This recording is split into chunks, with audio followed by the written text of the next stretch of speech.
In the hard work of sustainable development, it's easy to forget that art can be as powerful a tool for activism as anything else. Art is a universal messenger. It transcends words, capturing the complexity that is the human experience and moving us to connect, to believe, to hope, and to do.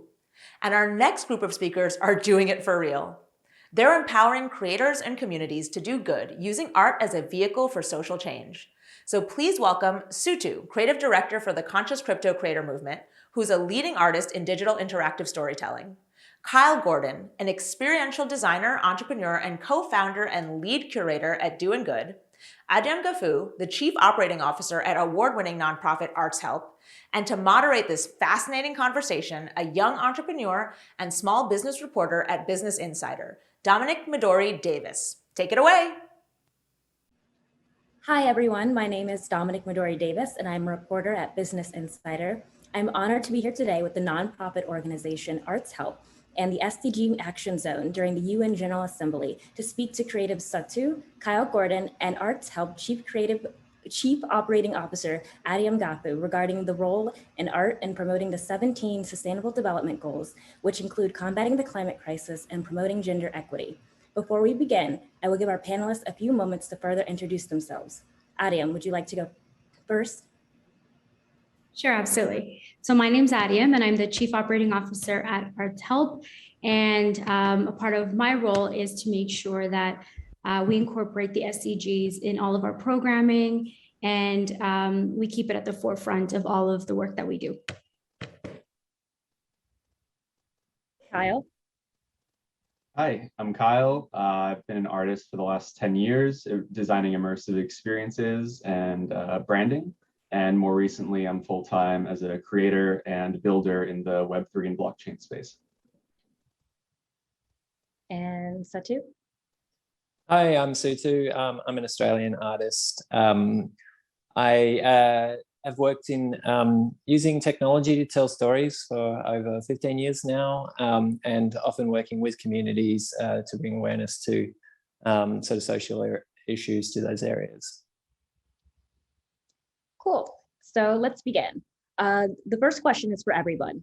With record-breaking climate, increasing inequality rates, and as the pandemic continues to sweep the world, what role has art played in raising awareness of the decade's most pressing matters? Kyle, would you like to go first? Yeah, absolutely. I think especially the last year, 2 years since the pandemic kind of hit, I think people have kind of shifted into this virtual domain where a lot of the content and information we digest is digital. And so art plays such a crucial role here as people see and identify with these visual images and this content that they're seeing. And it has this ability to tell a story and visually teach people something without having to write anything or have someone have to read something. So I think it has a lot of impact, and I think it'll continue to change as we progress in this digital age. Yeah. Adem, your thoughts? Yeah, I think just kind of going on what Kyle said, with things going digital because of the pandemic, Arts Help had the opportunity to take the work that we do and make sure that artists are armed with the things that they need to be able to spread the message, but also, highlight some of the things that are happening. I think that by bringing it to art, it spreads the message even further because it is sort of a global call to action with a universal language. And so I think that art is, one of the most important ways that we can spread the message of the things that are happening in the world, like climate change. And so I think we need to continue sort of fostering that digital environment for art to be able to thrive. Yeah, and Sutu? Hi.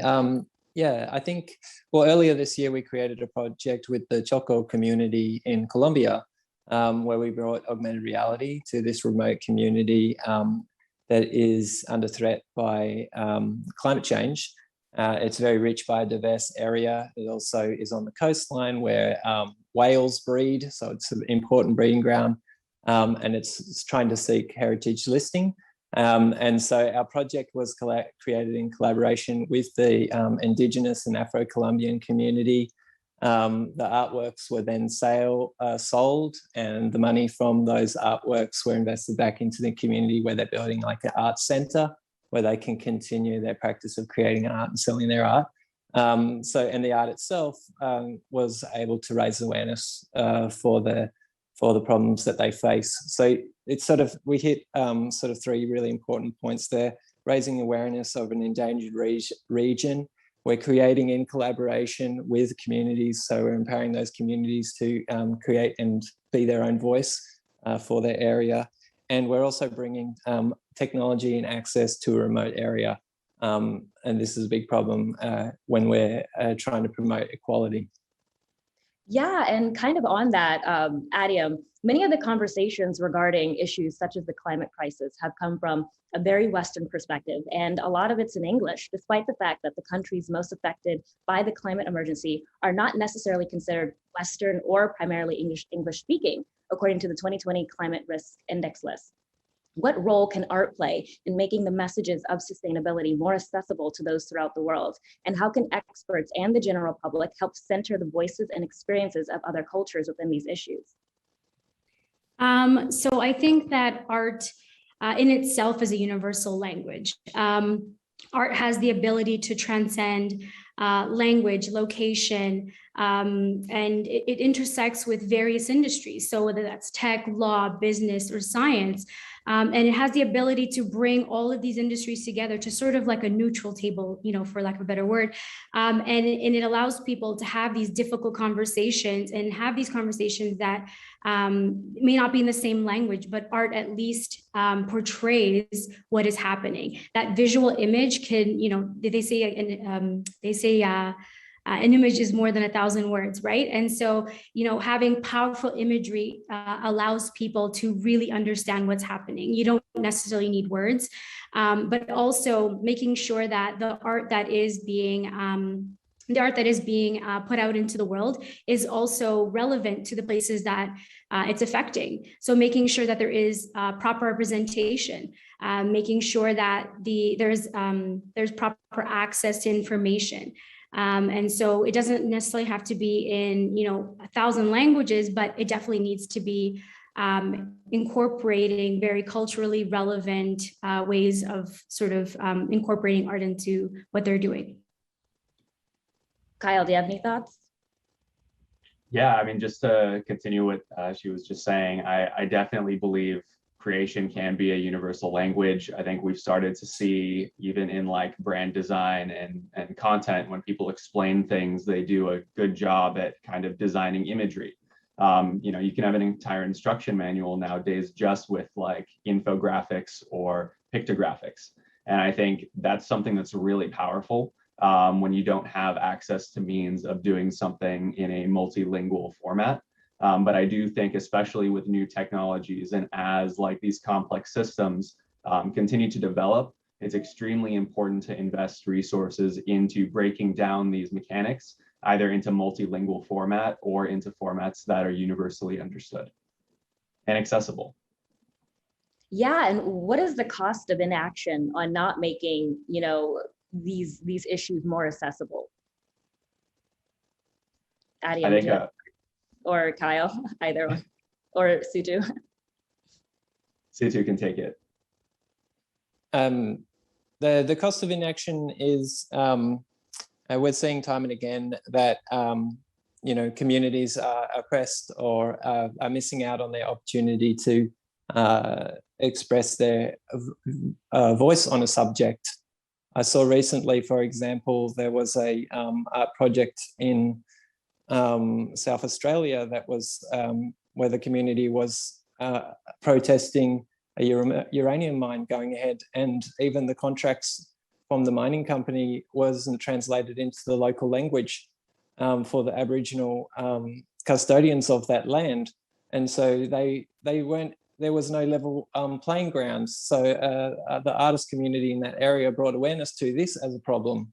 I think you know, this is key to where art can help to communicate really important problems and motivate that sort of broader support internationally to help the international community get behind this smaller community that might not have the voice that can, take on these massive mining companies, for example, in this context.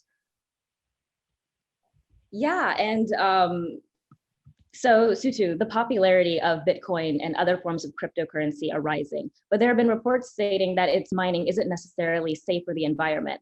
In what ways can crypto become less harmful to the environment, and what ways do you plan to be part of that change? The crypto art scene has been an incredible sort of moment to watch over the last year. It's really blown up. And yes, as you say, like some of the blockchain activity is really bad for the environment. It uses an incredible amount of energy. You would have seen some reports on the news saying that, the mining of Bitcoin is equivalent to the energy use of Argentina, like an entire country. It's quite phenomenal. But at the same time, we're living in this moment where there is a newer technology available that is also on the blockchain that is 1,000 times more energy efficient.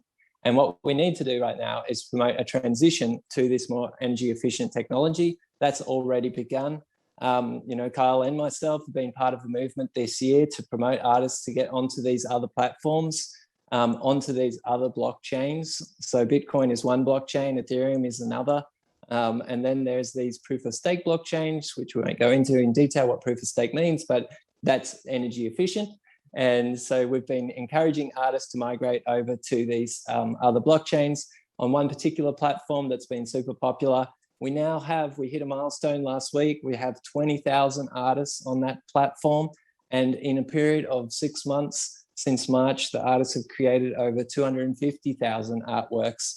And it's really important to remember that, these artists have made a conscious decision to join this movement for the environment, but also it's much more economically accessible than the Bitcoin or Ethereum blockchains, which cost a lot of money to, because they're so energy inefficient, it costs a lot of money to use those networks. And we're talking for one artist to put an artwork up on one of those platforms, it can cost up to $100. And we've spoken to artists in some regions of the world, and $100 could equal the equivalent of their month's salary. Whereas on these more energy efficient platforms, it can cost only 30 cents to put your artwork up on the platform, which means it's creating a movement of participation and accessibility for everyone to participate in this new sort of movement of selling their art. And I've seen time and time again, so many artists reporting back saying, wow, this has changed my life. Finally, I'm making income from my artwork that's reasonable. And we're talking that scenario happening thousands of times. So it's a pretty phenomenal movement to participate in. Yeah, and speaking of rising platforms, before we end, Adiam, Sutu, Arts Help just received funding to help combat the climate crisis. Can you talk about what you plan to do with the money? Adiam, want to start? Yes, absolutely. We're very excited. I think the very first thing we need to sort of acknowledge that climate change is here and it's happening right now, and we have no time to waste. We have to be able to do things that are combating it. The latest report from UN's climate change panel stated that, we're in code red for humanity. We have to do something. And so part of what we're doing is creating this movement. And this movement is called Conscious Crypto Creator. And we're very excited about it. It's an opportunity for artists to bring awareness through their work, through the power of the things that they do to the climate action. And we are providing opportunities for artists to go through our program where they'll be able to really understand what's happening. So, understanding blockchain, first of all, and understanding the environmental impacts of it, and, things that they can do to actually and tangibly combat it in their own way. All these individual actions lead to a large movement, and that's what we're wanting to do through our Conscious Crypto Creator program. Yeah, Sutu, do you have anything to add? Yeah, I will add, it's a significant amount that Arts Help are putting up. It's $3.5 million of grants that will go to over 200 artists. So it's an incredible opportunity for those artists to get a cash injection into their art practice to make an artwork that is commenting on the climate crisis. You can imagine already, 200 new artworks that are focused on these issues, just how much impact that can have on raising awareness at this really critical time. But also the conscious crypto creator not only is a message for the artists, but it's a message for these technology platforms. They could become conscious crypto creators. We can encourage those institutions, those companies to also make that transition to more energy efficient practices. So we want to create that little badge of honor for all of the participants of this community so that we're all moving in the right direction. Wow, that's so exciting. And I think that's all we have time for today. So I would just like to thank all of our panelists for taking the time. And thank you so much to everyone who watched. Special thanks to Arts Help, the SDG Action Zone, and the United Nations Office for Partnerships for giving us the space to talk. I hope everyone learned something new and has already started thinking about ways they too will make change. Until next time, bye.